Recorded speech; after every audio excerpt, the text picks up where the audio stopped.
we hire customer support reps, and they're normally in college, and it's kind of a part-time job, sometimes a full-time job right out of school. And we say the same thing to them. Guys, this is your company as well. Your job here is not to do your job.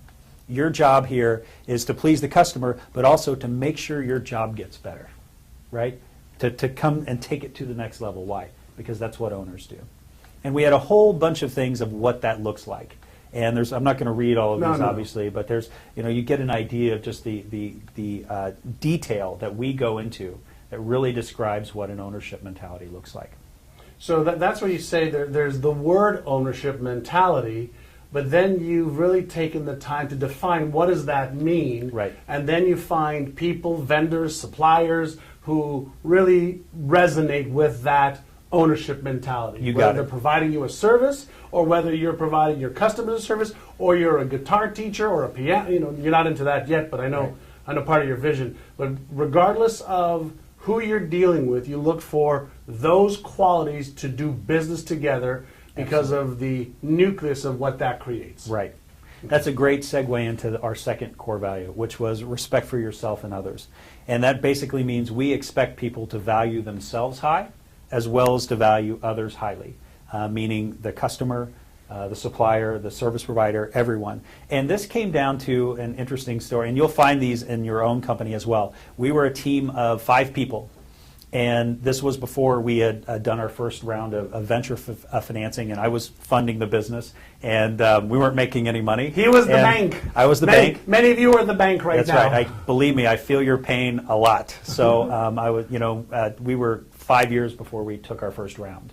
And so in essence, we scraped by, bootstrapped, and there was a time in our business when we were selling leads to an instructor. And this is kind of the model that we did, very similar like Google AdWords. We'd sell kind of on a lead acquisition type model. So you were generating leads online, selling those leads to people who were guitar instructors, and you'd make your money by selling the leads. So that was your initial business model that you morphed and changed, all right, which a business will do, morph and change over time. Absolutely. Okay, so I just want to give them some of the underlying lessons also, because I don't want them to think they have got to be where they want to be yet. Right. So just along those lines, a little off topic, but in essence, there's something in the tech world that's called pivoting. And what that means is you can normally expect in your business to, and this is a tech business anyway, to pivot 3 to 4 times before you get your model right. And it's very simply that you just have to keep going. And even, this is my 3rd startup I've done, and still it took us 3 pivots before we figured out what the customer really, really wanted out of us. And so this was the second pivot that we were in, and we were selling. First one we did a subscription. Well, that didn't work. And then we did a lead generation. So this is kind of this model. There was one particular group, and they were buying leads from us. It was a group, I won't name or name, but they made up about 30% of our business, and they were just buying a tank load of leads from us.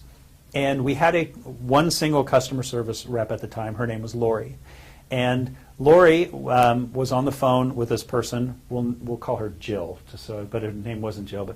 But she was on the phone with Jill, and what happened was Jill couldn't get her computer working right, and Lori was trying to help her, and she just had a browser from the 1800s. And Lori said, "Well, I think if you update your browser, everything would be taken care of." And this person said, "Oh, so it's my fault, and well, I have you know that your site sucks, and you probably don't even know what you're talking about because you're just a customer support rep. And I went to Brown, and do you know what Brown is? Brown is an Ivy League school. Do you know what that is?" And starts berating Lori right there in front of the team. And we were a team of 5. She made up 30% of our sales. And it was at that moment in time, all of us kind of looked at each other, and the lady demanded to talk to me, so I got on the phone and I said, "Hey, I just want to let you know that you are now making me choose between my team and you.